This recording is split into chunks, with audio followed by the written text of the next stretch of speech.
Rolling. Alright, so this is interview with Michael. Take one. Hey guys, I'm doing this little cute. Ah! Let me get that out of the way.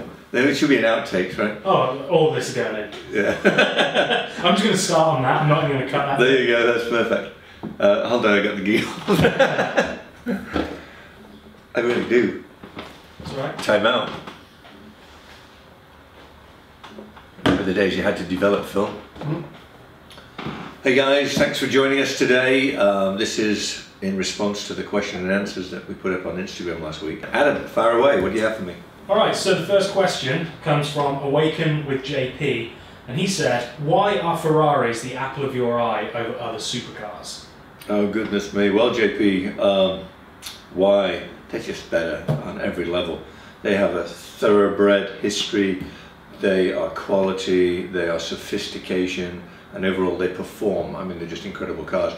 That's not to say other cars aren't great, but Ferrari is in a league of its own, really is.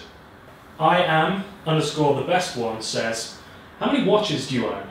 Oh goodness gracious. Honestly, I've never counted. In excess of 100, far too many. I keep them in a bank vault. My insurance company insists on that, so I've never really taken the time to count them. Maybe I should, and then I'll realise I've got too many and get rid of some. Alex Acraft Windows says, did you ever hang out with the Hef? Alex, great question, and thank you for entertaining me every day. You're a funny dude. I love your answers and comments. I giggle all the time when I read them. Did I ever hang out with Hef? Yes, I did many times. I actually managed Crystal. Crystal is Hef's wife, both through the ups and downs of that relationship for a couple of years. So I got to know Hef pretty well. Ferrari photo page says, what do you think about the classic Ferraris, such as the F40 and the F50? I love them. I love all Ferraris. Do I want to drive them on a daily basis? Hell no. But they are glorious, glamorous, wonderful cars. In their day, when they first came out, nothing could come close to them. And as you all know, I guess 488's my favorite car in the world. And probably in 20 years from now, I'll look back and say, ooh, how could anybody drive that? But amazing cars, love them. Morgan _ green 033 says, what is your favorite designer clothing brand? Morgan, great question. I'm a clothing freak and shoe freak. I would say Cavalli is probably one of my favorites, although looking at my jeans it says Versace all over them. So I'm not partial to any specific brand, but I guess I have more Cavalli and some Dolce more than anything else. That said, I'm not wearing any of it today. South Bay Cars says, what is the next car you're looking to acquire and why that one? Good question, Stephen. I don't know. I really don't know. I don't have my eye on anything specific. If I see something I like, it'll be added to the stable. I suppose next in line is probably an Aston. I kind of like the DB11 Volante, and it's a beautiful machine. I have an Aston, as I think you know. I kind of neglected it, but I think the DB11 Volante might come out more regularly. I am Stasic says, what was your first car? My first car? I'm embarrassed to say what my first car was. My first car was a Fiat 127, and I had it in Spain. And I took delivery of this car on the side of the street from some, I think it was a gypsy, and he kindly said to me, I filled the tank up with gas, which was about what I paid for the entire car. So I was so thankful. I drove away, I did about 100 yards and ran out of gas. He had glued the needle on the gas tank to the full position. Can you believe that? That was my first car. That is amazing. Yeah, absolutely true. And by this point he had obviously gone. Oh yeah, and I was stuck. So I was in the middle of nowhere. Where did you see the car? It was advertised on a sticker on a telephone pole. I was 17 in Spain. Can you imagine? Oh, that's amazing. The Coupe with 3 O's, 22, says, if you could only keep one of the cars, I think he means one of your cars, which would it be and why? I would have to say it's got to be the 488 because it's the best car I've ever driven in my life.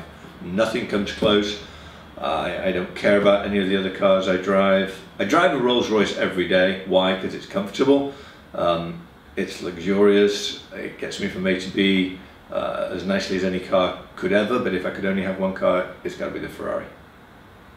Daniel Sullivan 74 says, what would be the car you most regret selling and the one you most regret not buying when you had the chance? Easy answer to that.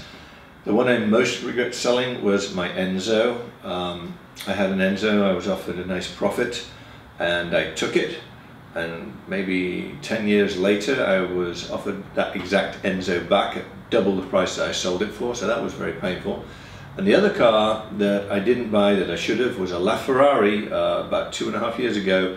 When they first came out, I was offered one for half of what they are now, and I said, nah, they'll go down. They didn't. Now I do not have a Ferrari and I hate myself for it. Carpage says, what was your dream car growing up and why? My dream car growing up was a 308 Ferrari. I always wanted one of those, and it was in fact my very first Ferrari. I got a 308 GTS. Loved that car. I also loved a Countach, and I bought one of those, and that was probably the worst car I ever owned. Looks amazing. I had it on my wall as a poster. I think every kid did. But try getting in and out of one of those, and once you're in, try driving it. Ali Al-Rikabawi says, how did you end up where you are now? Determination more than anything. I grew up, had a big ego. I suppose I still have a big ego, and failure wasn't an option for me. My father inspired me in many ways, and I'm very thankful for that. It's just a matter of I want. That was, I'd wake up in the morning saying I want, and I studied, I worked hard, I practiced, I did everything in my power to become good at what I do, and it was just dedication. So that's, where I am today, and I'm still not where I want to be. I keep going. Hunter Alexis Parker says, if you could have anything in the world that you don't already have, what would it be? That's a great question, Hunter. Well, I want to be able to have the ability to not get seasick, because I've tried the boating thing so many times. I bought boats.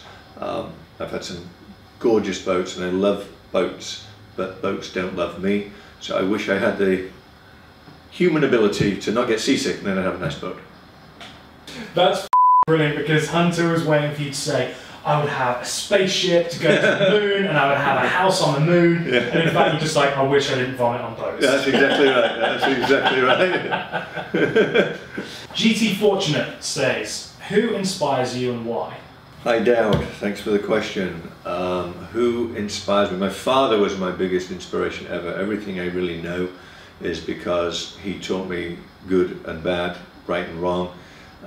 He gave me motivation, he gave me the desire to want nice things, dangled the carrot under my nose, gave me a touch of everything, but didn't give it to me, so I had to go out and do it myself, which I did.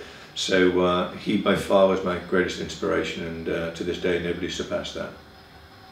Michael Emilio asks, what advice can you give to a young inspired musician in today's challenging industry? Well, Michael, it certainly is challenging. My first words would be don't give up, just keep going and strive for whatever it is you want to achieve. But at the same time, don't consider this your career, because the music industry is really, really challenging. Times have changed, CDs don't sell anymore, it's singles, there's no money to be made other than live performances. In order to have live performances, you have to have a big following. So take your time, build it up, make some great music and keep at it. Keith Brewster asks, what did your first real taste of success feel like? My first taste of success was being able to take delivery of a Ferrari. It had always been my dream. I took delivery of the car, I sat in the car, started the engine, started to drive, and I think for the first 10 miles that I drove that car, I could not stop laughing.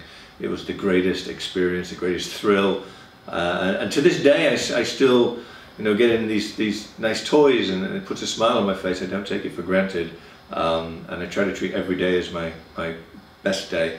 So yeah, that's about it. It puts a big smile on your face. DZ_DT says, what do you now know that you wish you'd known when you first started your career? to invest in Apple, Google. What do I now know? I'll tell you what I now know. If I were to turn the clock back, I would tell myself, Michael, you don't know everything you think you know. Learn and do thorough investigation before you make a decision on what you're going to do, because experience is everything. Chloe C. Valenzuela says, what advice would you give your 25-year-old self? Listen to your parents, they know best, and they do.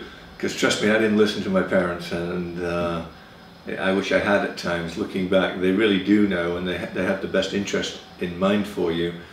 Sometimes, you know, being young, you think to yourself, well, you know, they don't know what they're talking about, they're old fogey, but they do, and they mean well, so listen to them. Life Geneve says, what was the greatest regret of your life? The greatest regret of my life? That's a really tough question. I don't have regrets. You are what you are because of the things you've done. That doesn't necessarily mean everything is good, but if you didn't experience it, you wouldn't know not to do it in the future, whatever that thing might be. So regret is something that I try to keep out of my persona. I don't have regrets. There are things I wish perhaps I hadn't done, but they're not regrets because I know now not to do them again. Nico Gomez BO2 says, do you invest in real estate or trade currencies or stocks? I don't trade currencies, I don't play with currencies. Real estate has been good to me. I don't actively invest in it. I've been able to acquire some nice properties during the years. They've gone up substantially, so I consider it an investment of times, but I get to enjoy those properties. I don't buy them to flip them. I haven't done that. Rainier HMDD says, what do you do to inspire others to dream more and do more? Great question. I tell everybody that they can achieve whatever it is they want to achieve. Success is attainable if you set your goal to an attainable level. If I said to myself, I want to be the richest man in the world, I've just set myself up for failure because I can't do that. So be realistic with what it is that you want to achieve, and there's no reason at all why you can't achieve it. But again, baby steps. Once you achieve your goal, set yourself a bigger goal and keep going. If you set yourself a ridiculously large goal, you'll never get there, and it's very disappointing. So that's I think the trick of it. All right, that's it. No more questions. We're all done. Really enjoyed this. Thank you guys. Thank you, Adam. Keep your eye out on Instagram. We'll be asking for more questions, and subscribe to the channel. Don't forget, we'll be doing this again very soon. Also, guys, from behind the camera, make sure that you click the bell button. So where it says subscribe, there's a little bell by the side of that. Click that, because if you don't, you won't get emails to say that new videos have come out. So please, make sure you hit the bell button. Sorry, Michael. No worries. I didn't know about the bell button, but hey, there's a bell button. Hit that bell button. Guys, had a blast. Thanks. See you soon.